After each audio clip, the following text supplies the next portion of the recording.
Muito bem, sejam todos bem-vindos. Então, nós estamos no curso O Ministério do Espírito Santo. Hoje é a aula de número 26. Cada aula tem mais ou menos 1h30. Tem uma parte de exposição e uma parte um pouco mais interativa. Então, sejam todos bem-vindos. Nós já passamos certamente de 40 horas de aula em que nós estamos aprendendo sobre uma das principais doutrinas da fé cristã, a doutrina da Trindade e, em específico, a doutrina do Espírito Santo. Então, nós começamos o curso aprendendo sobre a pessoa do Espírito Santo, quem ele é, a sua divindade, o seu papel na história da redenção ou da salvação, e depois nós começamos a ver a sua obra. E depois disso, nós começamos a ver a aplicação dessa obra, desse ministério do Espírito Santo, no livro de Atos. Atos tem 28 capítulos e nós já abordamos até o capítulo 26. Então, hoje nós vamos dar uma sequência dos capítulos 27 e 28, que são os dois últimos capítulos de Atos dos Apóstolos. Se nós conseguirmos chegar ao final do livro hoje, no capítulo 28, então a próxima aula será um grande passeio sobre os 28 capítulos de Atos, fazer uma rememória de tudo isso e a gente deixar bem claro na nossa mente os ensinos principais desse livro da maior importância na Bíblia Sagrada, escrita por Lucas, que é o livro do Atos dos Apóstolos. Ok? Então, vamos lá. Nós vamos hoje, então, abordar o capítulo 27. Vou lembrar vocês o contexto. Nós estamos estudando a prática no livro de Atos dos Apóstolos. Nós estamos vendo o ministério principalmente de Paulo, mas nós já passamos pelo ministério de Pedro, de Estevão, de Barnabé, nós já falamos de Filipe, nós já falamos de muitas outras pessoas e como Deus agiu através do Espírito Santo, fazendo com que o evangelho chegasse a povos diferentes, a raças diferentes, aos gentios, que são os não-judeus, aos próprios judeus, como Deus está agindo nesse contexto inteiro, inclusive nos sofrimentos de Paulo, porque Paulo, à medida que viaja para fazer as suas viagens missionárias, e nós vimos que ele fez 3 grandes viagens, e quando ele volta para Jerusalém, ele volta para um ambiente cheio de hostilidade contra ele, principalmente alguns líderes judeus. E eu queria que a gente prestasse atenção nisso, porque talvez uma pergunta que surja na mente de vocês é: por que Paulo está tendo tanta hostilidade, principalmente dos judeus? O que está acontecendo? Eles não conhecem as Escrituras? Eles não conhecem o plano de Deus? O que é que está motivando tudo isso? Isso é uma pergunta importante. E a resposta de tudo isso vai na direção de uma coisa que incomoda. Ou seja, a religião ela pode ser utilizada como um apoio para o relacionamento com Deus, mas em algumas situações ela pode ser um empecilho, né? Então, principalmente quando a religião ela é confundida com o evangelho no sentido de que as proposições de uma religião elas se tornam maiores e o centro da motivação de pessoas deixando o evangelho de lado. É o que está acontecendo com os judeus. Para eles, é muito mais importante o judaísmo como religião do que o evangelho de Jesus Cristo. E por que é mais importante? Porque na religião judaica eles têm algumas exclusividades, e o ser humano adora exclusividade. E no evangelho, todos os homens são colocados debaixo da graça de Deus, porque todos estão sobre o pecado e precisam de redenção. Então, há questões aí que envolvem questões religiosas, questões políticas, o envolvimento com Roma, né? Questões de natureza de poder, do uso de poder, o poder temporal e o poder espiritual. Há muitas coisas envolvidas aí. E como o Espírito Santo está está se utilizando de todas essas situações para cumprir a sua obra e o seu ministério. É Deus agindo no mundo dos homens. Então, é isso que nós estamos vendo. Eu queria fazer esse contexto para que a gente não perdesse o fio da meada. O que nós estamos buscando entender é a ação do Espírito Santo no livro de Atos dos Apóstolos, principalmente sobre o ministério do apóstolo Paulo, não só ele, como outros também, ok? Vamos a uma breve oração e depois a gente continua a explanação dos capítulos 27 e 28. Pai amado, obrigado por esse tempo que nós estamos dedicando a Ti, esse tempo de qualidade, porque queremos aprender a Tua palavra. Não só aprender, mas apreender, ou seja, trazer para dentro de nós, para que essa palavra produza transformação. Nós não queremos apenas uma cabeça inteligente, nós queremos um coração convertido, transformado, um coração que ministra a tua glória no mundo, um coração que sabe que este mundo está passando e com ele todas as suas ansiedades, e está chegando o novo mundo de Deus. Enquanto esse novo mundo não chega, nós vamos ministrando as boas novas que Jesus Cristo ama o ser humano e quer trazê-lo à verdadeira vida. Por isso que ele se disse o caminho, a verdade e a vida. Ajuda-nos na nossa jornada espiritual, na nossa compreensão da tua palavra, dá-nos o indispensável auxílio do Espírito Santo para compreender os teus mistérios, as tuas profecias, tudo aquilo que o Senhor quer falar ao nosso coração. A gente não pode ignorar também que estamos num tempo tão difícil, que pelo menos 3.000 brasileiros estão perdendo as suas vidas diariamente. Isso é extremamente doloroso e a gente não pode se acostumar a isso. Portanto, mais uma vez, nós pedimos a tua misericórdia, Senhor. Nós pedimos que o Senhor haja para que essa mortandade cesse no mundo e no Brasil. Senhor, dá-nos saída, mostra-nos caminhos, as autoridades, a comunidade médica. Senhor, não deixa que pessoas que não estejam afinadas com a vida possam prejudicar, Senhor, os andamentos de tudo aquilo que pode beneficiar a população. Portanto, nós clamamos o teu nome e te pedimos em nome de Jesus. Amém. Amém. Muito bem, vamos lá. Vamos dar sequência. Então, queria que vocês abrissem as suas Bíblias no capítulo 27, o penúltimo capítulo de Atos dos Apóstolos. E deixa eu ver quem está mais por aqui, que chegou. Vi que o Jefferson chegou também, o Valdir chegou por aí. Deixa eu ver mais quem está, que eu não tinha falado ainda. O Naldo já tinha se pronunciado, o Elton.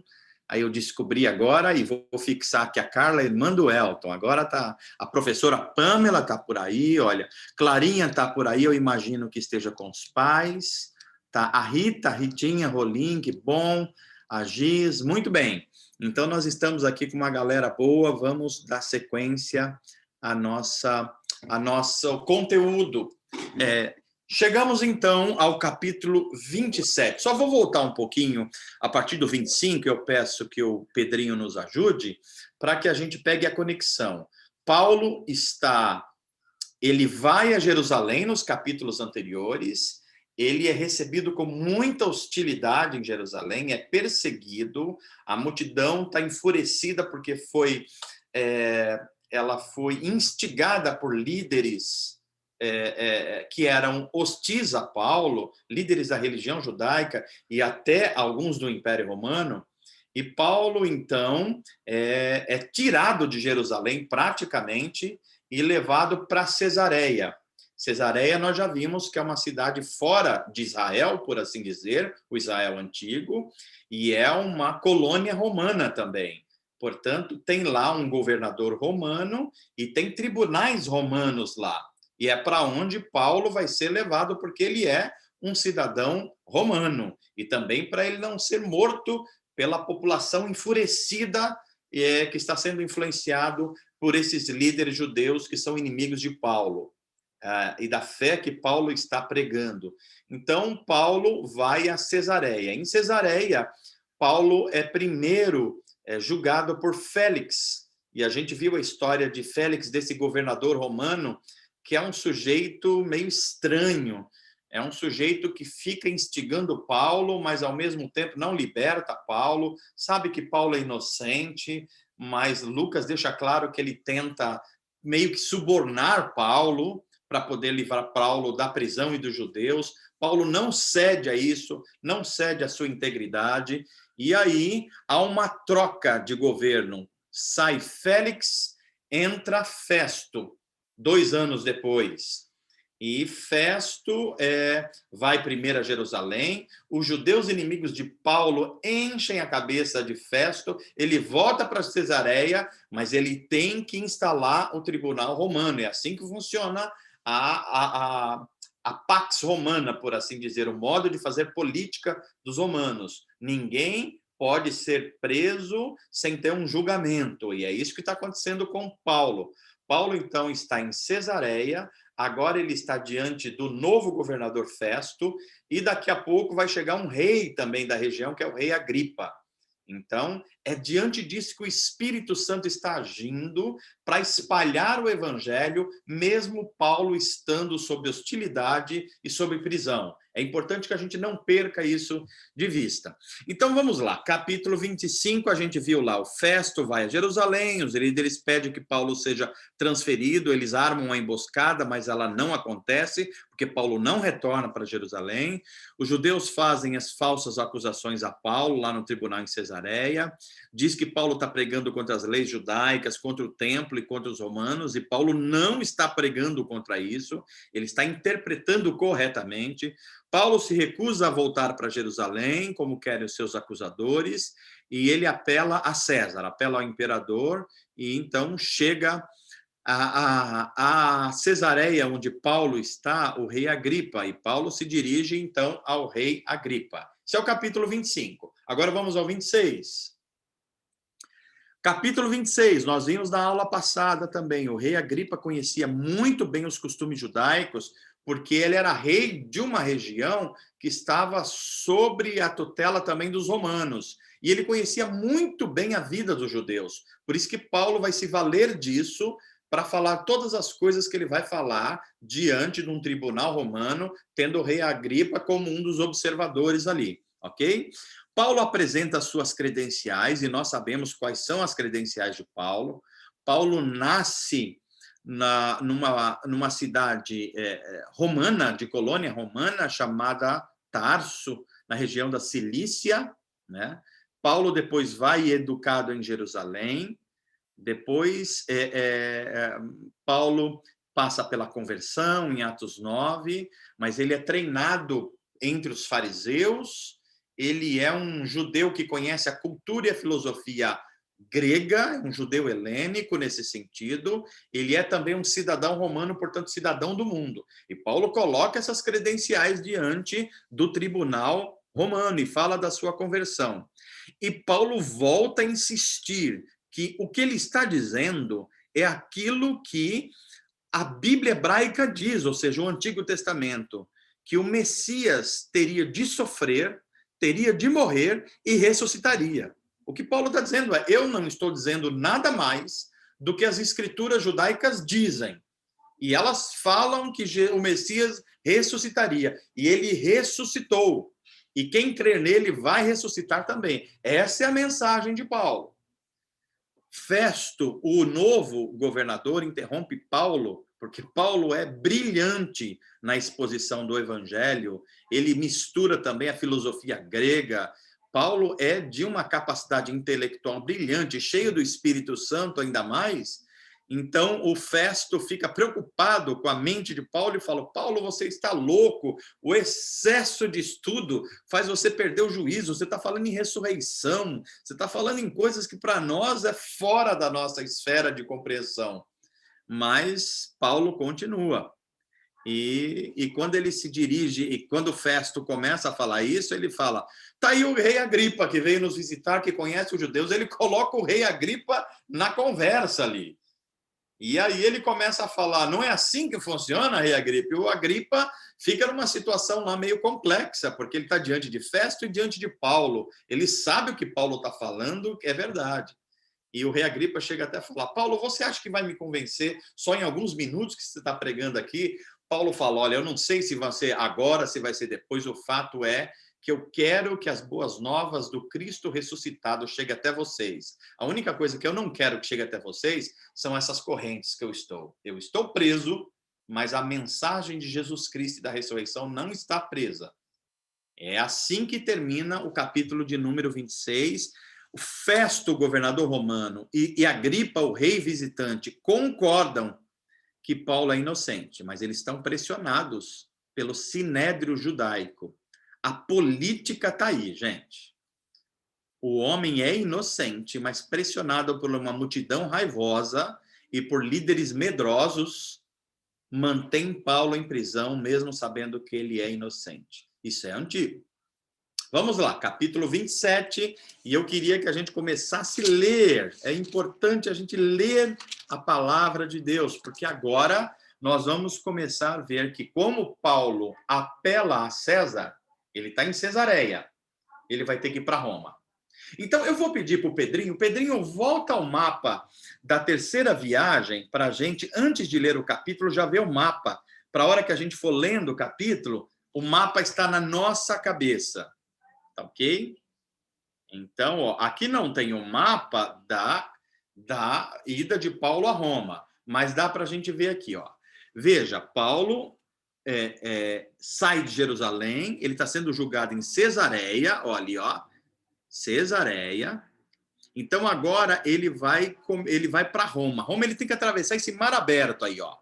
Todo esse mar aberto e lá para cima que está fora do mapa para ir para Roma. Mas as condições de viagem de Paulo vão ser muito difíceis, com vento, com mar agitado. Então vocês vão ver que ele vai subir aí para Tiro, olha. Tá vendo a cidadezinha de Tiro aí, ó? Isso, já está fora do Israel antigo. Depois ele vai passar ali para cima, em Tarso, onde ele nasceu, na região da Cilícia, né? E ele vai fazer essa margem aí, porque o vento, eles vão tentar pegar o mar aberto aí, mas o vento não deixa, então eles têm que ficar nessa margem aí, ó. Ele vai indo por essa margem, vai passando por essa ilha que é Malta aqui embaixo, ó. Pode ir para baixo um pouquinho com a setinha, não a outra, para a sua esquerda, isso. Vai acontecer um desastre aí, antes deles conseguirem seguirem para Roma, tá bom? Então eu queria que vocês olhassem o mapa primeiro, para fazer sentido o texto a hora que a gente começar a ler. Vamos ao texto. Atos 27, a partir do verso 1. Quando chegou a hora, zarpamos para a Itália. Lembra, quem está narrando é Lucas. Lucas está junto, por isso que ele diz, zarpamos para a Itália.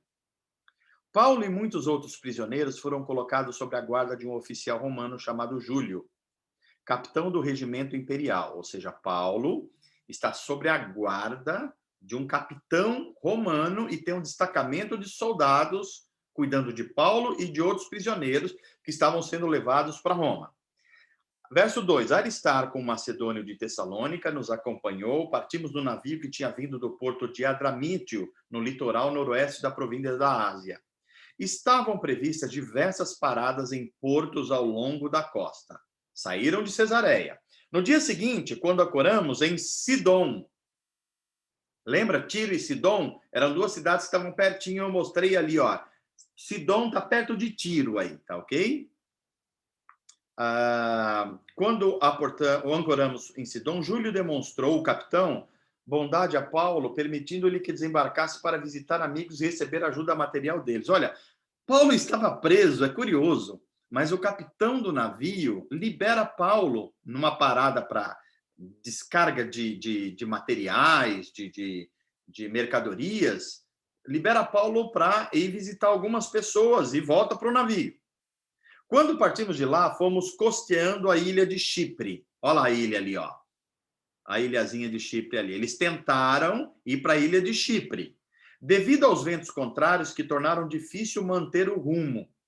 Prosseguindo por mar aberto, olha, estão aí no marzão aberto, passamos pelo litoral da Cilícia. Cilícia é onde está Tarso ali, ó. Então eles já estão lá em cima. O vento empurrou eles para lá, para a margem, ok? Tarso aqui em cima, ó, Cilícia, ok? E da Panfilha, que são as duas regiões próximas ali, chegando a Mirra, na província de Lícia. Ali o oficial no comando encontrou um navio egípcio de Alexandria, que estava de partida para a Itália e nos fez embarcar nele. Eles trocam de navio. O navio estava indo, eles encontraram outro que parece que tinha uma rota melhor, então eles mudam de navio. Navegamos vagarosamente por vários dias e depois de muita dificuldade nos aproximamos de Quinido. Quinido não aparece nesse mapa aí, mas é uma cidade que está perto de Pátara aí, ó. Tá ok? Por causa dos ventos contrários, atravessamos para Creta, acompanhando o litoral menos exposto da ilha, de frente ao cabo de Salmona. Veja que é uma questão geográfica que Lucas acha importante. Ele está citando essas questões geográficas. Por quê? Porque em cada lugar desse, quando dá uma paradinha, alguma coisa, o evangelho está sendo conversado sobre as pessoas e tudo mais, ok? Costeamos a ilha com grande esforço até que chegamos a bons portos perto da cidade de Lazéia. Havíamos perdido muito tempo. As condições climáticas estavam se tornando perigosas para a navegação, pois se aproximava o fim do outono e Paulo tratou dessa questão com os oficiais do navio. Final do outono, primavera, verão, outono, próxima estação, inverno. Inverno, sinal de ventos fortes, de chuva, de mar revolto. Disse ele, senhores, se nós prosseguirmos, é Paulo dizendo, vejo que teremos problemas adiante, haverá grande prejuízo para o navio e para a carga, e perigo para a nossa vida. Mas o oficial, encarregado dos prisioneiros, deu mais ouvidos ao capitão, ou seja, o chefe dos guardas, falou, Paulo, você é Paulo, tudo bem, mas o capitão é quem entende de mar. Vamos ouvir o capitão, e deixou Paulo sem ser ouvido. E o verso 12, e uma vez que bons portos eram uma enseada aberta, um péssimo lugar para passar o inverno, a maioria da tripulação desejava ir a Fenice, que ficava mais adiante na costa de Creta, e passar o inverno ali, ou seja, num lugar em que a costa fosse mais protegida dos fortes ventos. Fenice era um bom porto com abertura apenas para o sudoeste e o noroeste. Verso 13. Quando o vento leve começou a soprar do sul, os marinheiros pensaram que conseguiriam chegar lá salvo. Por isso, levantaram âncora e foram costeando Creta. Mas o tempo mudou de repente e um vento com força de furacão, chamado vento nordeste, soprou sobre a ilha e nos empurrou para o mar aberto. Olha, eles estavam tentando seguir ali pelo litoral, mas o vento veio e jogou ele para o meio do mar aberto, o navio. Ok? Como os marinheiros não conseguiam manobrar o navio para ficar de frente para o vento, desistiram e deixaram que fosse levado pela tempestade. Navegamos pelo lado menos exposto de uma ilha chamada Cauda, onde com muito custo conseguimos içar para o bordo o barco salva-vidas que viajava rebocado. Então os marinheiros amarraram cordas em volta do casco do navio para reforçá-lo. Veja como Lucas está colocando os detalhes aqui, os pequeninos detalhes, ok? Temiam ser arrastados para os bancos de areia de Sirte diante do litoral africano. Olha só, eles estão sendo jogados agora para o mar aberto, vindo aqui para baixo, ó. Aqui abaixo está a África, ok? Por isso baixaram a âncora flutuante para desacelerar o navio e deixaram que fosse levado ao vento, ou pelo vento.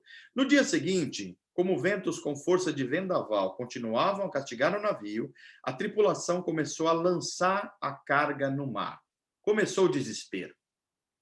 Começou o desespero e eles começaram a perceber, mesmo como marinheiros experientes, que eles estavam correndo o risco de perder a carga e perder as suas próprias vidas.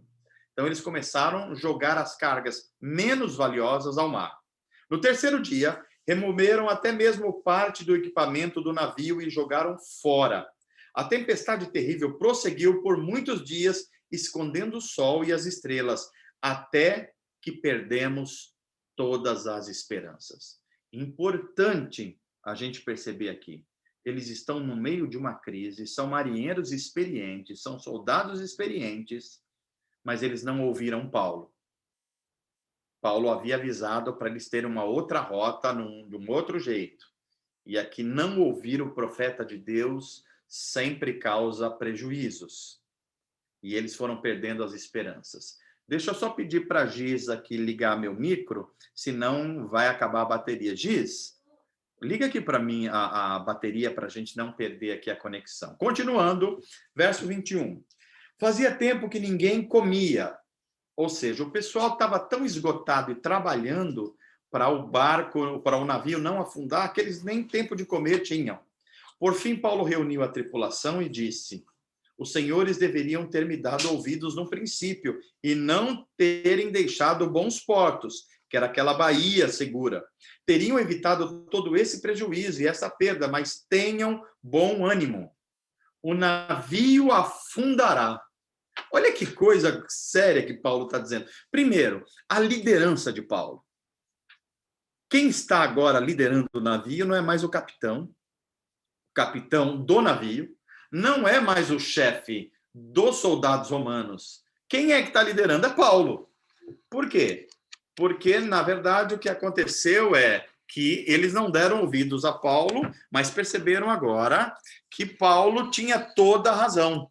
E é isso que Paulo está agora dizendo. Olha, eu tinha razão, mas eu não vou ficar aqui só dizendo eu te disse, eu te disse. Paulo está dizendo, olha, a gente vai passar por tribulações por não ter obedecido, mas o final vai ser bom. Então ele continua dizendo, teriam evitado todo esse prejuízo e esta perda, mas tenham bom ânimo, o navio afundará. Você já imaginou você dentro desse navio com Paulo? Paulo está dizendo assim, pessoal, tenham ânimo. A coisa está feia, mas tenham ânimo. O navio vai afundar. É isso que Paulo está dizendo aqui. O navio vai afundar, mas nenhum de vocês perderá a vida. Eu não sei como a gente reagiria diante dessa palavra de Paulo. Como assim, Paulo? O navio vai afundar e a gente não vai morrer. É isso que você está dizendo? Paulo diz, E ele continua explicando por quê, no verso 23.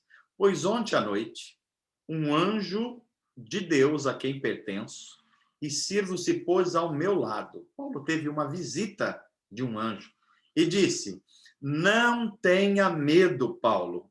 É preciso que você compareça diante de César. Olha as palavras do anjo, gente. O que o anjo está dizendo para Paulo é, Paulo, o navio não vai afundar, ou melhor, o navio vai afundar, mas as pessoas não vão morrer. Não tenha medo, Paulo. E eu vou fazer tudo isso porque eu preciso que você chegue a Roma e esteja diante de César, porque o meu evangelho precisa chegar lá. Essas pessoas tiveram muita sorte de estar no mesmo navio que Paulo. Não tenha medo, Paulo. É preciso que você compareça diante de César. E Deus, em sua bondade, concedeu proteção a todos que navegam com você. Portanto, tenha bom ânimo. Creio em Deus, diz Paulo. Tudo ocorrerá exatamente como ele disse. É necessário, porém, que sejamos impulsionados para uma ilha. Aqui tem uma questão que eu não poderia deixar passar batido. O anjo vem, diz a Paulo o que vai acontecer e o que não vai acontecer. E diz que Deus está controlando esse evento porque Paulo precisa chegar ao imperador em Roma e o evangelho também. Mas é curioso que mesmo Deus já tendo decidido sobre isso, a ação humana é necessária. Eles não ficam de braços cruzados. E nem Paulo manda eles ficarem de braços cruzados. Depois de Paulo dizer a mensagem de Deus trazida por um anjo, ele vai dizer, mas é necessário que nós sejamos impulsionados para uma ilha. Tem trabalho humano aí. Nós temos que fazer algo também. Deus está agindo, mas nós precisamos agir também. Olha a ação como é a ação do Espírito Santo no mundo. Deus age, mas ele manda nós agirmos também. Agora vem o naufrágio que vai acontecer na ilha de Malta. Por volta da meia-noite, na 14ª noite de tempestade. Gente, presta atenção, 14 dias e noites de tempestades. O pessoal quase não comeu, não conseguiam dormir, e o navio indo a pique. Enquanto éramos levados de um lado para outro no mar Adriático, os marinheiros perceberam que estávamos perto de terra firme.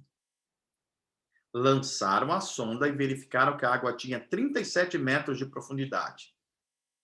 Experiência dos marinheiros, eles falam, parece que a gente está chegando perto de terra firme. Pode ser a costa, a gente não sabe, está de noite, pode ser uma ilha. Vamos lançar a âncora. Lançaram e viram que estava a 37 metros. Um pouco depois lançaram a sonda novamente, encontraram apenas 27 metros, ou seja, mais um indício que a gente está chegando perto de terra. Temiam que, se continuássemos assim, seríamos atirados contra as rochas da praia. Eles falaram, legal que a gente está chegando, mas está chegando aonde? Nós não sabemos. Pode ser um lugar cheio de pedras e vai acabar com o navio e a gente vai naufragar. Por isso lançaram 4 âncoras da parte de trás do navio e ansiavam para que o dia chegasse logo. Dando a entender que iriam lançar as âncoras da parte da frente, os marinheiros, olha só, baixaram o barco salva-vidas na tentativa de abandonar o navio. Olha que situação. Estavam os prisioneiros, estava um destacamento de soldados com seu capitão romanos lá, estavam as mercadorias e estava o capitão com a tripulação, os marinheiros. Quando a coisa ficou feia, o que eles fizeram? Vamos pegar o barco salva-vida e salvar as nossas vidas e o pessoal vai morrer mesmo. É isso que os marinheiros estavam fazendo. Continua o texto.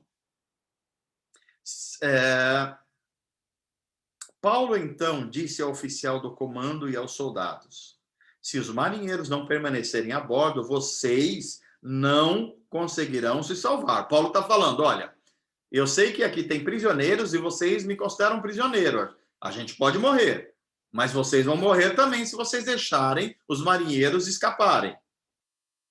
Enquanto amanheciam, então os soldados, o que fizeram? Os soldados romanos cortaram as cordas do barco salva-vidas e o deixaram à deriva. Ou seja, ninguém vai fugir, vai ficar todo mundo dentro do navio. Enquanto amanhecia, Paulo insistiu que todos comessem. De tão preocupados, vocês não se alimentam? 2 semanas, disse ele. Por favor, comam alguma coisa agora para seu próprio bem, pois nem um fio de cabelo de sua cabeça se perderá. Olha a confiança de Paulo. Os próprios marinheiros já tinham perdido a esperança. Mas Paulo está dizendo para eles, gente, se alimentem, porque nenhum fio de cabeça se perderá. E por quê? Porque Deus me enviou um anjo para dizer isso. E eu confio em Deus. Em seguida, tomou um pão, deu graças a Deus na presença de todos, partiu em pedaços e comeu. Todos se animaram e começaram a comer. Olha a liderança espiritual de Paulo.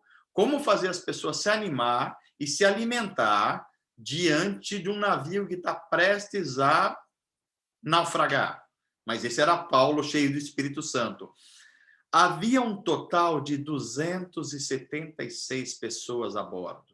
276.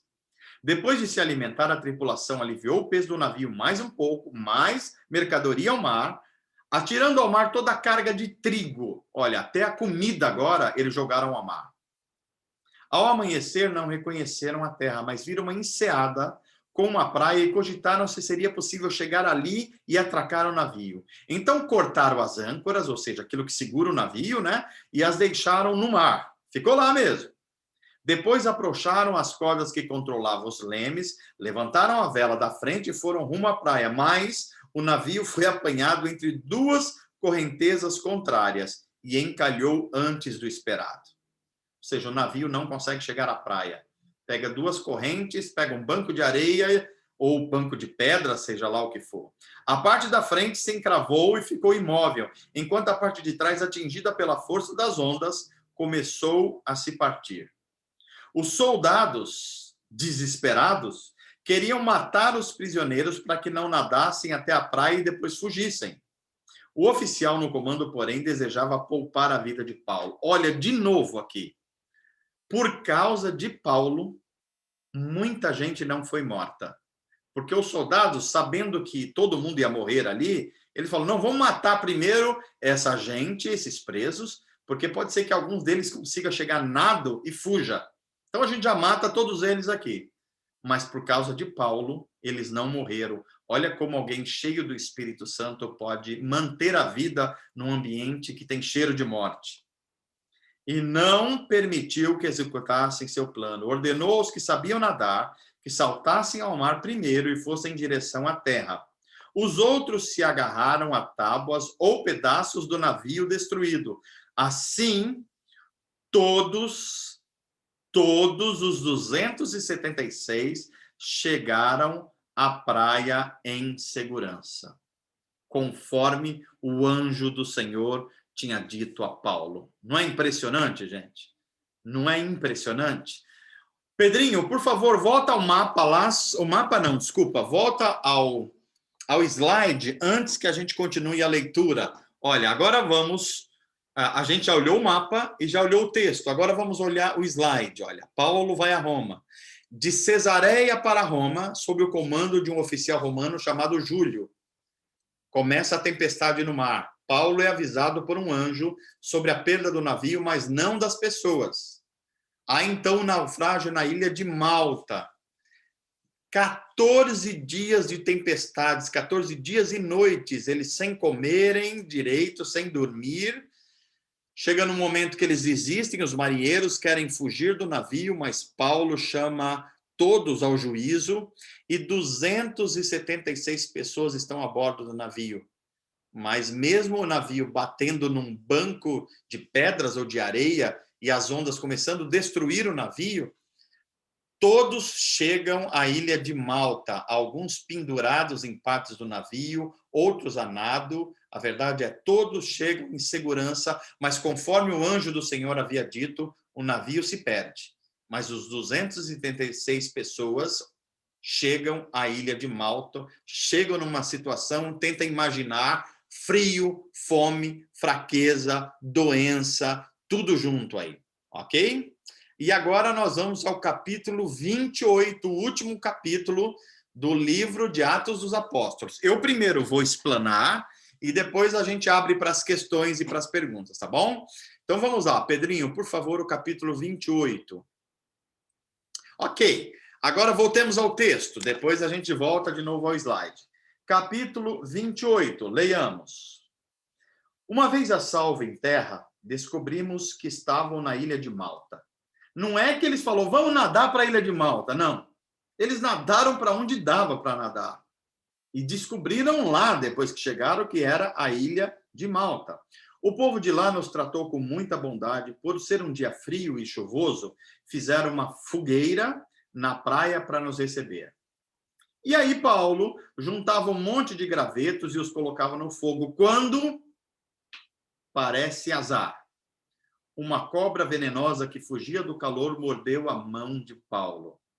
Paulo foge do naufrágio, mas agora é afetado por uma picada de uma cobra venenosa. Verso 4. Quando os habitantes da ilha viram a cobra pendurada na mão de Paulo, disseram uns aos outros, sem dúvida, esse homem é um assassino. Ele é um perseguido dos deuses, porque não é possível. O sujeito se livra de um naufrágio no mar e agora uma cobra pica justamente ele. Embora tenha escapado do mar, a justiça não lhe permitiu viver, diziam eles. Mas Paulo sacudiu a cobra no fogo e não sofreu nenhum mal. Olha o que Lucas escreve aqui no verso 6. O povo esperava que ele inchasse ou caísse morto de repente com o veneno da cobra. No entanto, depois que ele nem inchou e nem caiu morto, e depois de esperarem muito tempo e verem que nada acontecido havia a Paulo, mudaram de ideia e começaram a dizer que este homem é um deus. Porque ele se livra do naufrágio. Todo mundo chega aqui, o navio se perde. Uma cobra pica ele, a gente acha que ele vai morrer. Ele não morre, ele só pode ser um deus. Verso 7. Perto da praia havia uma propriedade pertencente a Públio, a principal autoridade da cidade. Públio era o prefeito da cidade de Malta. Por 3 dias ele nos hospedou e nos tratou com bondade. Aconteceu que o pai de Públio estava doente, com febre e disenteria. O pai do prefeito. Gente, uma ilha naquelas condições provavelmente era malária, a doença do pai do prefeito. Mas se não houvesse o naufrágio de Paulo, este homem e muitas outras pessoas não teriam sido curados. Você precisa se lembrar, e eu também, que às vezes Deus permite um sofrimento nosso, uma perda nossa, um desastre nosso, para que outras pessoas recebam o evangelho e sejam curadas dos seus males. É por isso que a gente tem que tomar muito cuidado de ficar maldicendo, amaldiçoando, reclamando quando estamos diante de uma perda, de uma dificuldade. Pode ser que o Espírito Santo está agindo no meio disso, para que as boas novas de Jesus, a cura de Jesus, chegue aos doentes e às outras pessoas para quem a gente jamais iria se não estivéssemos naquela condição. Paulo provavelmente jamais pisaria em Malta se não fosse o naufrágio. Você jamais teria acesso a alguém se não fosse um desastre. Pense nisso, porque é essa a obra do Espírito Santo aqui. Vamos continuar. Paulo entrou, orou por ele e, impondo as mãos sobre a sua cabeça, o curou.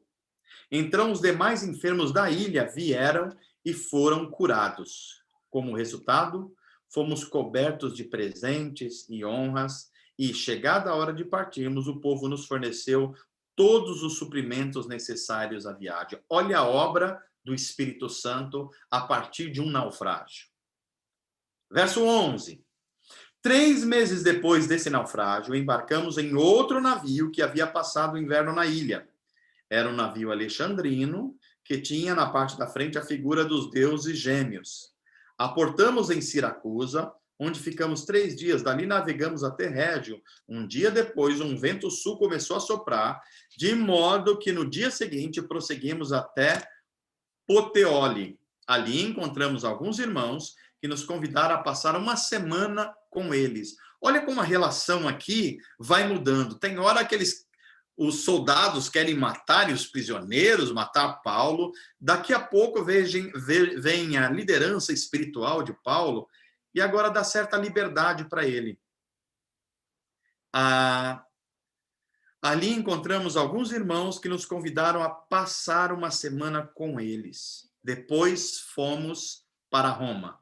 Agora o destino é Roma. De Malta para Roma, passando por alguns lugares específicos. Os irmãos em Roma souberam que estávamos chegando e vieram ao nosso encontro no Fórum da Via Ápia, que é um monumento que tem até hoje em Roma. Outros se juntaram a nós nas 3 Vendas, que também está lá em Roma.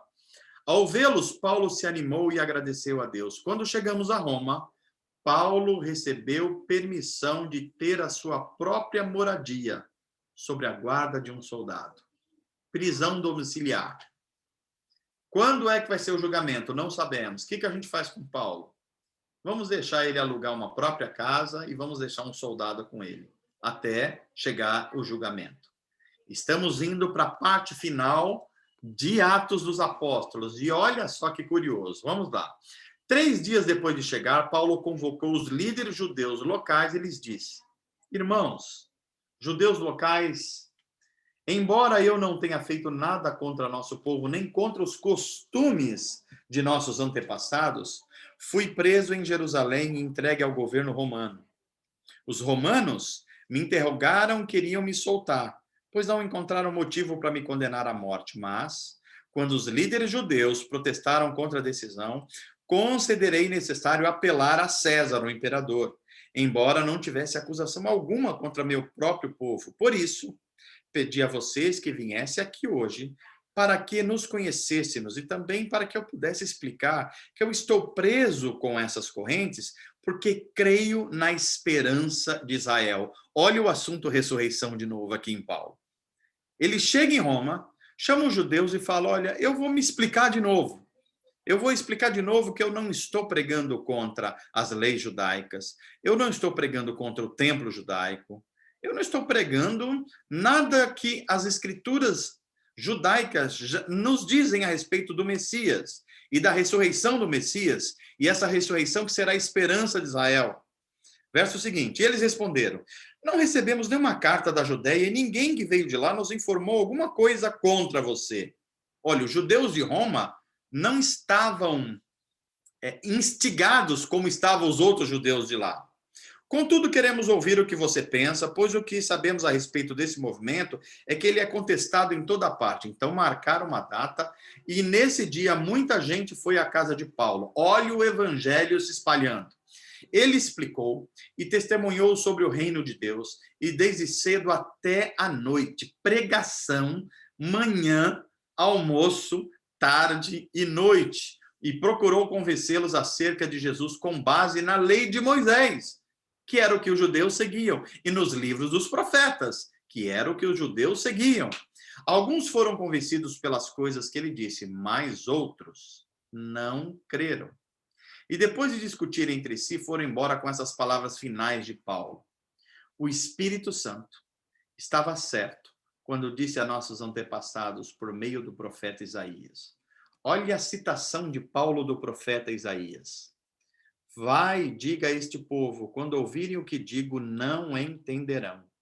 Quando ouvirem o que faço, não compreenderão, pois o coração deste povo está endurecido.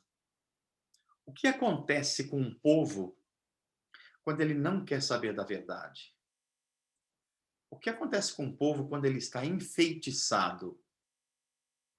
O que acontece com um povo quando ele não ouve mais os profetas de Deus?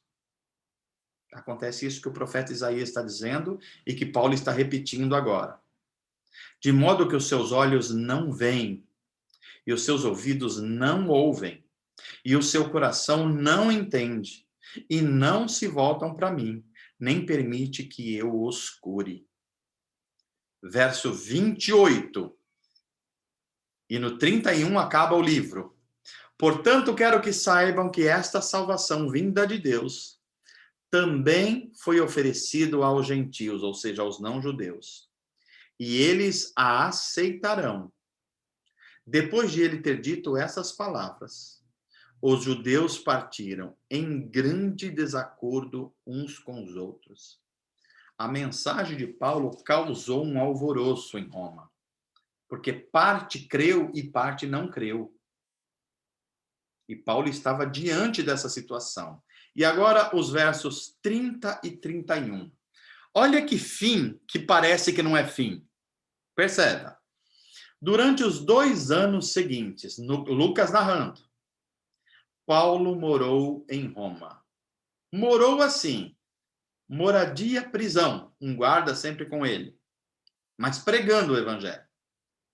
Às próprias custas. Isso deve ensinar muito o movimento de dinheiro e de teologia da prosperidade hoje. Paulo morou em Roma, alugou a sua casa, pregava o evangelho às próprias custas. A todos que o visitavam, ele recebia, proclamando corajosamente o reino de Deus e ensinando a respeito do Senhor Jesus Cristo sem restrição alguma. Vocês acham que terminou o livro?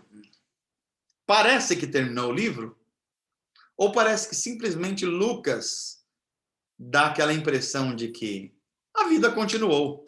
Continuou com Paulo, continuou com os discípulos de Paulo, os discípulos dos apóstolos, com os pais da igreja, continuou na idade medieval, continuou na patrística, na reforma protestante, continuou nos avivamentos do século XVIII, XIX, continuou com o movimento pentecostal no século XX, continuou com os discípulos de Jesus no século XXI, no ano de 2021. Nós estamos escrevendo Atos 29. Atos não acabou. Atos só deu uma pausinha ali e já continuou nós estamos escrevendo Atos 29 até o Rei Jesus retornar a este mundo. Aqui nós terminamos a exposição do livro de Atos dos Apóstolos, 28 capítulos, e como a ação do Espírito Santo foi tão emblemática na vida de homens como Estevão, como Barnabé, como Filipe, homens como Pedro, homens como Lucas, homens como Marcos, que depois escreveu o Evangelho, homens como Silas, companheiro de Paulo, Barnabé, companheiro de Paulo, e como o próprio Paulo. Essa é a história da igreja que nasceu no poder do Espírito Santo. Uma igreja que tinha a compreensão que Deus havia visitado a humanidade na pessoa de Jesus e agora enviou o seu Espírito. Portanto, Deus poderia surpreender a qualquer momento, porque ele estava de forma real no mundo dos homens. Ele poderia curar, libertar, liberar dons e dádivas aos homens, ele salvava. No meio das tragédias, ele promovia salvação às pessoas, como a gente fica bem claro a gente enxergar na vida de Paulo, como ele se usa dos naufrágios, dos problemas para espalhar o evangelho pelo mundo de Paulo. Então, aqui a gente chega no finalzinho e eu vou abrir agora esse espaço para perguntas e questionamentos. Antes, só vamos ler o slide aqui para a gente fixar os pontos centrais do capítulo 28. Paulo está na ilha de Malta, ele é picado por uma víbora venenosa, pensam que ele vai morrer, que ele é um maldito, um assassino, mas ele não morre. E como não morre, agora pensam que ele é um deus, porque só um deus poderia suportar isso. Então, Paulo cura o pai do prefeito da cidade e também muitos outros enfermos. E depois Paulo segue para Roma, chega em Roma, 3 meses após esse naufrágio na ilha de Malta. E Paulo, então, acompanhado de um soldado, tem uma espécie de prisão domiciliar, mas ele prega para todo mundo que vai lá, ensina para todo mundo que vai lá, e a gente tem essas curiosidades sobre os versículos finais de Atos 30 e 31, que eu destaquei para vocês, que dá uma ideia de que a coisa continuou, simplesmente não parou, não acabou. Então é isso. Chegamos aqui ao capítulo 28. Perguntas, questões, dúvidas, sugestões, o Pedrinho vai nos conduzir aí agora. Uma pergunta. Vamos lá. Lucas e outras pessoas foram para Roma junto com Paulo, né? Foram. O que aconteceu com eles? Nós não sabemos Apareceu. exatamente, porque como a história ela está acompanhando especialmente a vida de Paulo, a gente não sabe. O que nós podemos saber é, Lucas era tanto um médico, e, portanto, ele tinha habilidade com a língua grega, ele era um historiador, então Lucas tinha muito interesse no mundo cultural e na expansão do evangelho. Parece que Lucas ele continua fazendo o seu trabalho de propagar o evangelho com a sua habilidade de escrever, como escrever, por exemplo, o evangelho segundo Lucas, e também atuando como médico, como historiador na sua profissão. Era um missionário e um profissional, ou um profissional missionário, né? Outras pessoas, como Paulo ficou preso, voltaram para Jerusalém, né? Então é Paulo que fica lá, e ele fica pelo menos uns 2 anos por lá, até vir o julgamento dele. A gente vai ver na carta a Timóteo os últimos dias de Paulo, quando ele está preso em Roma, ele pede para Timóteo vir visitá-lo, que era uma das pessoas mais próximas afetivamente de Paulo, e Paulo pede para ele trazer livros e uma capa, porque o inverno está chegando de novo. Então, esse é o roteiro. Os outros, a gente não tem, assim, uma historiografia bem definida, porque Lucas está centrando no ministério e na vida de Paulo, ok? Ok. Mais alguma questão?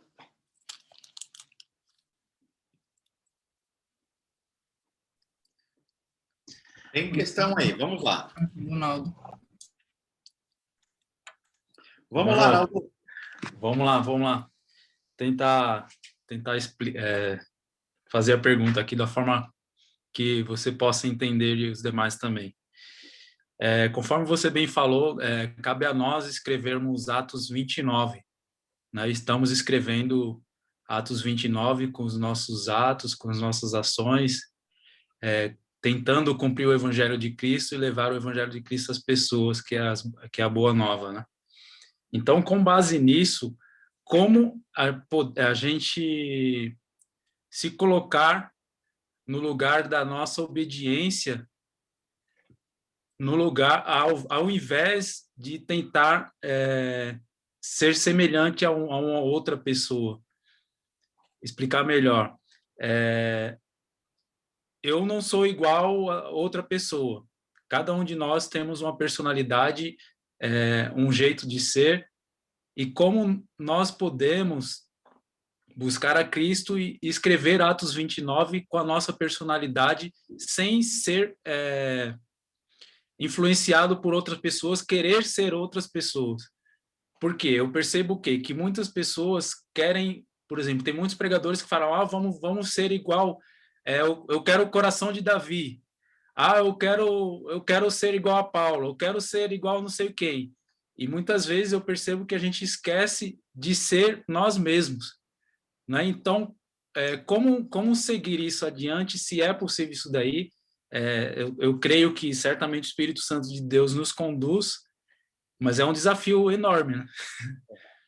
Naldo, a questão é da maior importância, porque nós estamos trazendo aqui o curso e trazendo os ensinamentos do livro de Atos para a nossa realidade. E no livro de Atos vai ficar evidente que o Espírito de Deus, ele age com cada pessoa de acordo com as suas circunstâncias, de acordo com a sua personalidade, de acordo com o seu momento de vida. O Espírito de Deus, ele não precisa criar um monte de robozinhos iguais para atuar. Pelo contrário, ele usa as nossas circunstâncias. Tem muita gente falando assim, puxa, eu queria tanto ser igual a Paulo. A pergunta é, você queria mesmo? Quer ser preso igual a ele? De abrir mão de não ter esposa, não ter filhos? Você passaria por 3 naufrágios? Você passaria por 5 ou 6 açoites dos judeus com aquelas varas que eles castigavam? Você passaria fome, frio? Você passaria por tudo isso? Então, na verdade, Deus usou Paulo, um homem extraordinário. Mas nós agora temos acesso a coisas que nem Paulo teve. E agora nós precisamos usar essas ferramentas que o Espírito nos dá para isso. Então, Deus vai nos usar, Arnaldo, de acordo com as nossas circunstâncias, de acordo com as ferramentas espirituais que Ele equipou a gente. Então, a gente não precisa imitar ninguém e nem tentar duplicar alguém ou replicar. É claro que a gente pode ter pessoas que nos inspiram, a gente pode e deve. Pessoas que têm um caráter santificado, pessoas que claramente aparecem o fruto do Espírito, pessoas que têm a amabilidade que Jesus nos mostrou. Isso tudo é inspiração, não é imitação. Olha, talvez aqui esteja a grande diferença. Pessoas que são cheias do Espírito devem nos inspirar. Mas a gente jamais deve querer imitar o jeito, o trejeito. Não, isso, nós não precisamos disso, porque o Espírito Santo pode e quer nos usar de acordo com as nossas características e de acordo com as nossas circunstâncias. Então, é hora de cada um de nós buscar, Senhor, o meu chamado, eu quero que o meu chamado frutifique. O Senhor sabe as minhas origens, o Senhor que me criou, o Senhor conhece as minhas circunstâncias, e é assim que o Senhor vai me usar. É só a gente olhar no livro de Atos, Estevão foi usado de um jeito, Barnabé de outro, Filipe de outro, Pedro de outro, Marcos de outro, Lucas de outro. Não tem nada igual, mas é o mesmo Espírito que está agindo na vida de todos eles e dando essa unidade que só o Espírito pode dar. Perfeito, perfeito. É a famosa diversidade na unidade, né? É isso aí. E eu acredito que a gente sempre tem que se perguntar qual o lugar da nossa obediência diante de Deus, É isso aí, né? Naldo. Qual o lugar da minha obediência? Será que estou fazendo as coisas corretas com aonde eu estou, né? Quer seja no trabalho, quer seja na escola, quer seja se divertindo. Ó, Então, o e lugar é muito importante o que você está falando, porque tem uma coisa que nós temos repetido na nossa igreja, que é aonde você vê uma dificuldade, algo que te incomoda no corpo de Cristo, provavelmente é o lugar de atuação do seu ministério. Ou seja, o Espírito Santo incomoda a gente justamente para a gente trabalhar naquela área.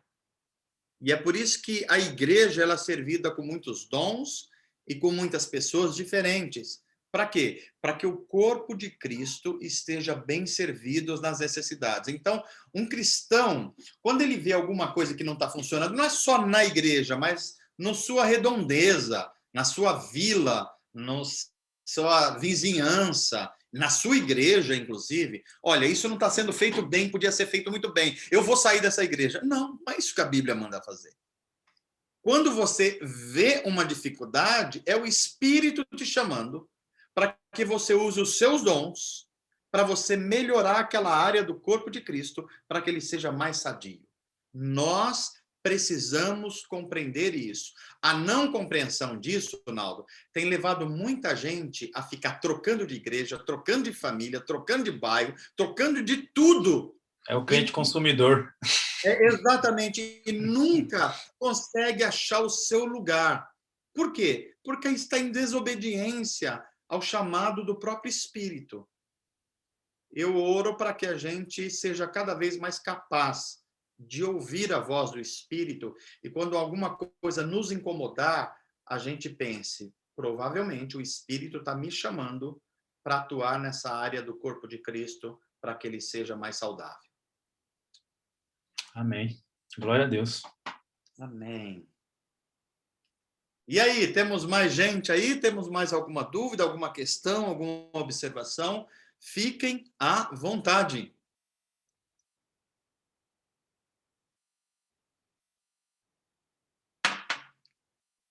Todo mundo quietinho? Oi. Oi. O Naldo trouxe uma questão muito interessante. Onde saber como que a gente pode ser usado por Deus, né? Como que a gente pode estar no caminho dele, no caminho correto. Isso é uma dúvida muito grande, né? Às vezes a gente fica assim, poxa, eu tenho... Determinadas pessoas te pedem coisas, né, para você executar. Mas a gente não sabe se a gente está indo no caminho certo ou não. É verdade, Cris. E é por isso que nós precisamos nesse movimento da gente tentar compreender se algumas coisas que estão ocorrendo ao nosso redor é um chamado de Deus, claro ou não, a gente precisa das chamadas disciplinas espirituais. A Bíblia cita disciplinas espirituais que são individuais e algumas que são coletivas, mas tem 3 delas, e eu tenho repetido isso muito no nosso grupo pastoral, 3 delas que são fundamentais para a gente discernir a voz do Espírito. Primeira disciplina espiritual, a meditação constante das Escrituras. Se nós não fizermos isso, nós vamos ficar sujeitos a um monte de vozes, inclusive vozes que falam ser em nome de Deus. É por isso que tem muita gente sendo decepcionada porque alguém fala, olha, Deus está me dizendo para você fazer isso.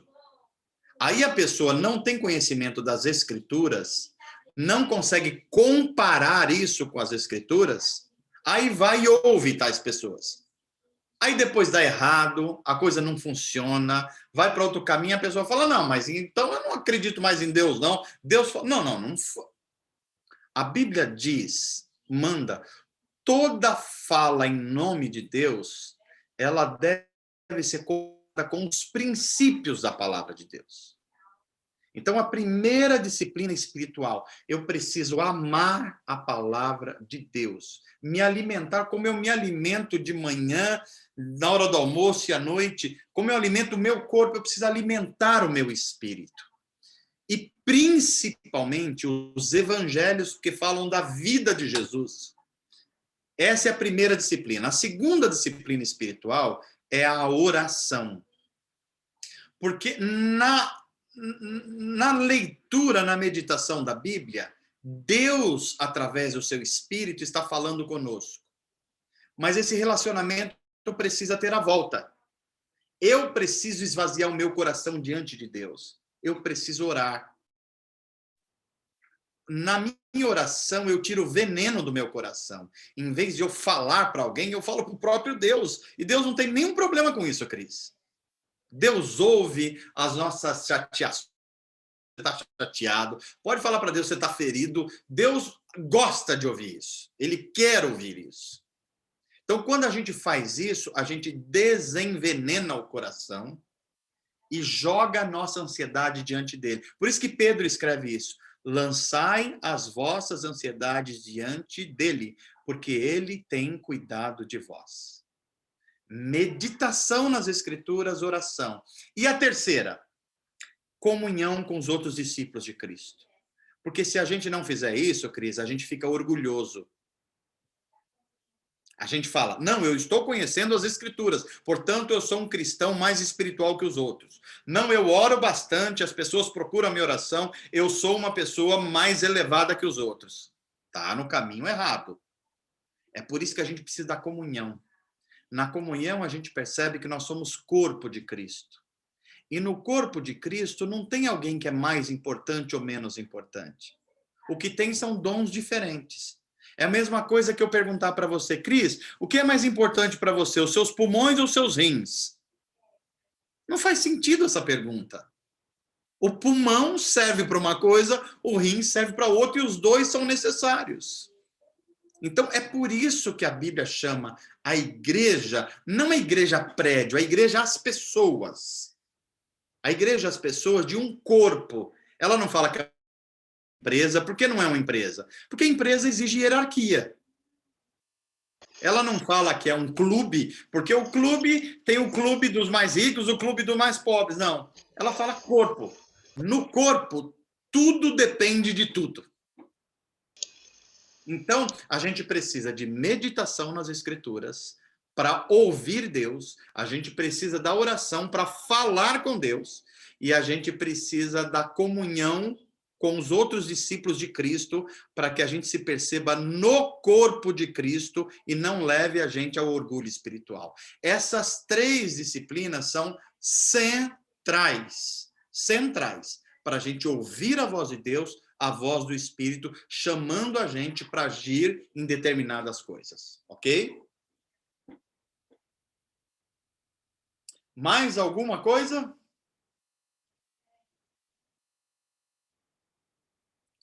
Ou está todo mundo quietinho de novo? Normalmente. Tem uma outra dúvida. Então vai lá, Cris, aproveita que esse espaço é nosso. Tem muita gente que fala assim, que a sua dor, né, aquilo que você mais sente dor, é a sua missão.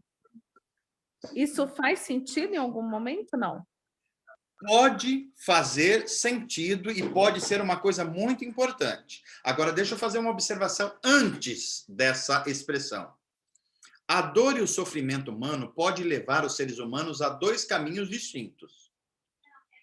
A dor, a perda, o sofrimento pode levar uma pessoa à amargura.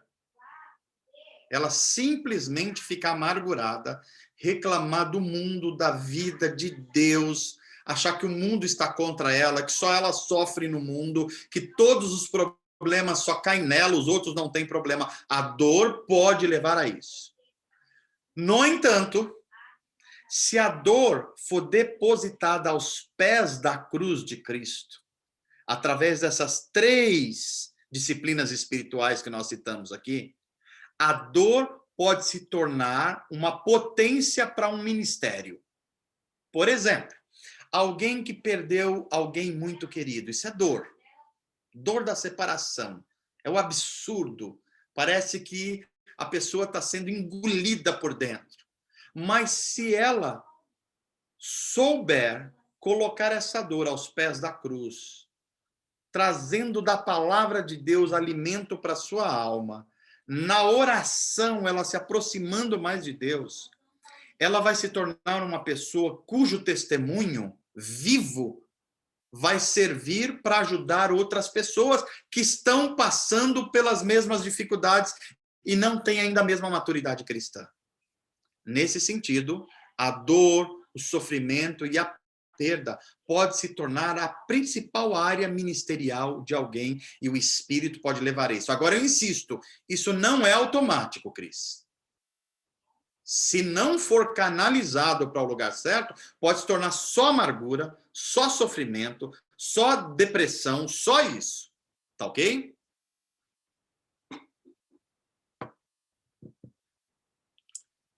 Legal. E aí, temos mais gente ou a gente está... Eu acho que a Cris e o Naldo fizeram tantas perguntas aí que era uma pergunta dos outros também. Então tá valendo. Que na verdade é a pergunta de todos nós, né? Todos nós estamos diante dessas questões. Acho que alguém ia falar e eu interrompi. Tem uma pergunta da Juliana. Então vamos Depois lá. que Paulo ficou morando em Roma às próprias custas, quanto tempo depois ele morreu? Então, parece que foi em torno de 2 anos. 2 anos aproximadamente, conforme Lucas. Então, Paulo era uma pessoa que ele era muito habilidoso em várias áreas, mas ele é dito claramente que ele era uma pessoa que ele era um construtor de tendas que funcionavam como casas naquela época, né? Priscila e Áquila é um casal que aparece nos textos de Paulo, que eram também uma espécie de pequenos empresários, e eles faziam as mesmas. Então, Paulo tinha essa habilidade. Mas Paulo também era um mestre, de repente ele poderia estar também dando aulas ou ensinando. Ele tinha muitas capacidades, então ele ficou aí anos a fio, dependendo dele mesmo. E Paulo era muito rigoroso com isso, ele não queria ser pesado a ninguém. Não é que ele achava errado, é que ele queria ter um bom testemunho do evangelho para as pessoas. Não é errado um pastor que se dedica, um missionário que se dedica integralmente à igreja, ser servido pela igreja, cuidado pela igreja. A própria Bíblia ensina isso.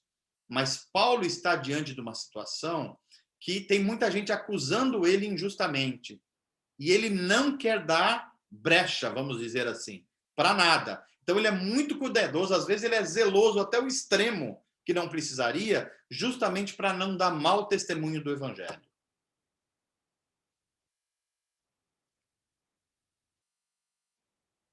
Mais algum aí, Pedrão? Não. Não? Então, legal. Então, quer dizer que a gente está compreendendo bem, eu espero. Então, gente, vamos combinar aqui o seguinte. Se tiver alguma pergunta, eu espero. Mas deixa eu só fazer uma observação aqui. Eu estou pretendendo, a próxima aula nossa, eu fazer um fechamento. Então, nós vamos fazer uma viagem do curso inteiro numa aula. Numa aula, né? Então, nós vamos precisar de 1h30.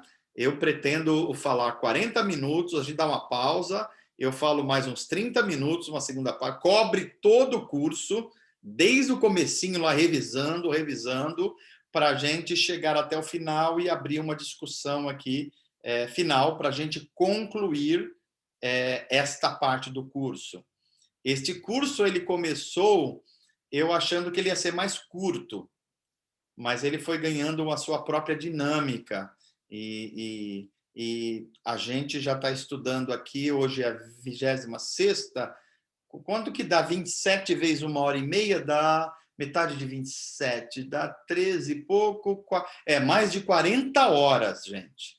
Vocês estão fazendo ou concluindo um curso de mais de 40 horas estudando o livro de Atos e a doutrina do Espírito Santo. Portanto, parabéns, parabéns. Tem cristãos que eu acho que nunca estudou isso a vida inteira. mas a gente teve essa oportunidade. Então, a gente vai concluir. O ano retrasado, nós demos um curso chamado A Vida e a Obra de Jesus nos Evangelhos. Alguns de vocês fizeram, nós temos algumas gravações. Esse aqui foi gravado inteiro. Então, nós estamos tentando abordar o centro do Evangelho. E o centro do Evangelho, ele parte da Trindade, um Deus que é Pai, Filho e Espírito Santo. Então, nós abordamos a pessoa do Filho em Jesus nos Evangelhos. Agora, nós abordamos a pessoa do Espírito Santo. Naturalmente, faltou um. A pessoa do Deus Pai. E quando a gente vai abordar a pessoa do Deus Pai, a gente tem que fazer isso, claro, a partir do Antigo Testamento, da Bíblia hebraica. Então, a minha pretensão é, a sequência do nosso curso, abordar justamente o Deus de Israel, o Deus de Abraão, o Deus da antiga aliança no Antigo Testamento, e dar um passeio de Gênesis a Malaquias. Quantos livros tem o Antigo Testamento mesmo, gente? 20... Não, 27. 39 livros, né? 39 livros entre leis, salmos e profetas. Então, a ideia é o próximo curso a gente fazer essa abordagem, porque aí a gente vai começar a ter uma visão mais panorâmica da Bíblia. Porque nós vimos a pessoa de Jesus e a sua obra, a pessoa e o ministério do Espírito Santo, agora a pessoa de Deus Pai. Então, vai ser um círculo aí que a gente deve começar. Eu acho que vai ser muito legal. E, claro, vamos ver aí se a gente utiliza as ferramentas necessárias. Claro que se estamos orando para que a pandemia seja controlada, eu gostaria de fazer um sistema misto, um sistema virtual, mas eu gostaria muito de fazer, se nos for permitido, um encontro presencial por mês. Então, a gente faria 3 virtuais e um para a gente experimentar comunhão mesmo, estar perto. E pode ser na igreja, pode ser em outro lugar, pode ser numa casa, pode ser num salão, pode ser em qualquer lugar. É o que a gente vai estar propondo também para o Atos Jovem. A gente fazer 3 encontros virtuais e um presencial, né? Então, é isso que estamos planejando. O que vocês acham disso? Queria ouvir alguns de vocês sobre essa proposta. É importante o feedback de vocês a esse respeito. Podem falar.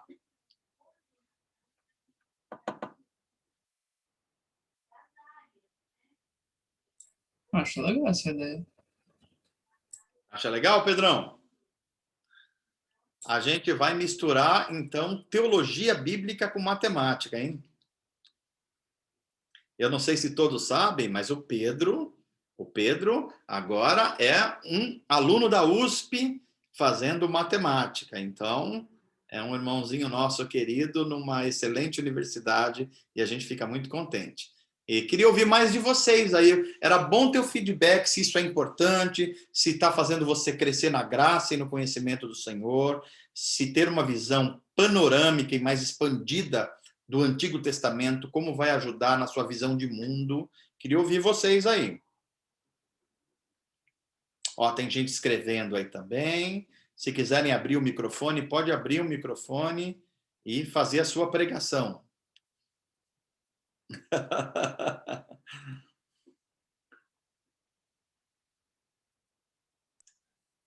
E deixa eu fazer uma enquete rápida aqui. Quem fez, pelo menos parcialmente, o curso A Pessoa de Jesus nos Evangelhos? Faz aí um assim, ó. Ó, Ana Montalvão, quem mais? O Naldo. Deixa eu ver quem mais que está aparecendo aqui. O Pedro. Quem mais? Deixa eu ver. A Ju também. Quem mais? Quem mais? Não sei se mais gente fez aqui. Porque eu estou pensando aqui, conforme for, eu poderia também fazer quase que uma espécie de um resumo em algumas aulas para que a gente fique mais afinado com toda a teologia da Trindade. Mas é uma questão ainda de raciocínio aqui, só para eu refletir um pouco a esse respeito, né? Muito bem. Então, gente, a gente está chegando aqui à penúltima aula.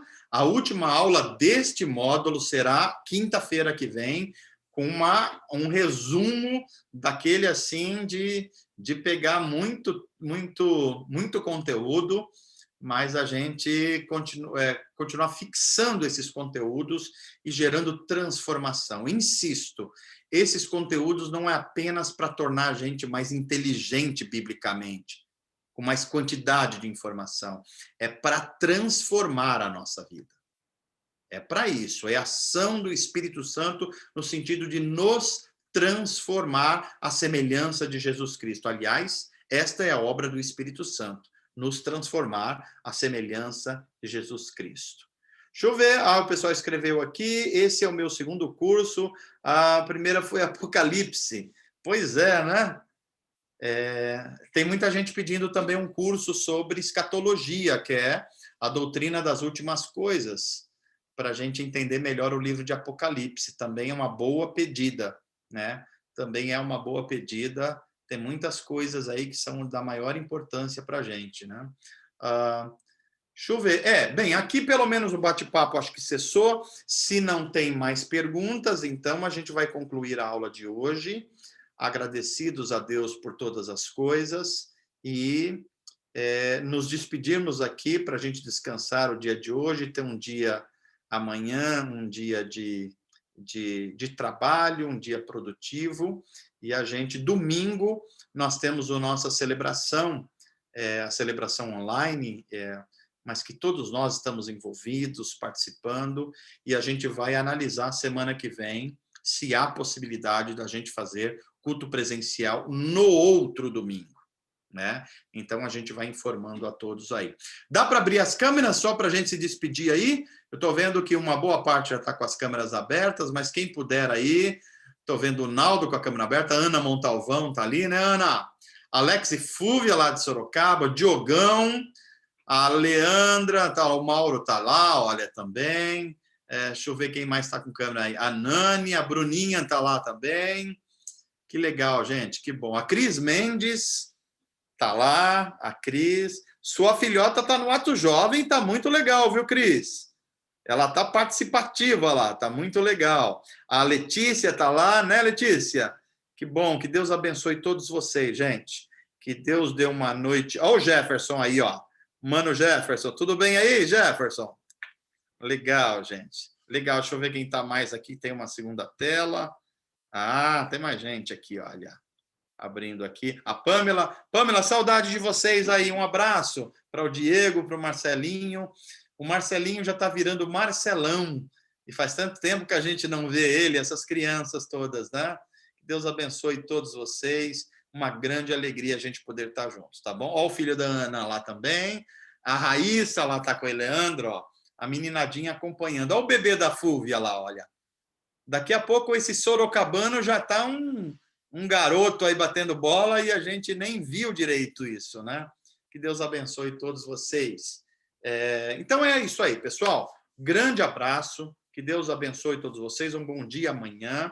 E se tiver alguma dúvida no meio do caminho, coloquem no grupo, a gente vai tentando ajudar. E quinta-feira a gente faz o fechamento desse módulo do nosso curso, tá bom? Fiquem com Deus, um beijo a todos vocês e até a próxima. Tchau!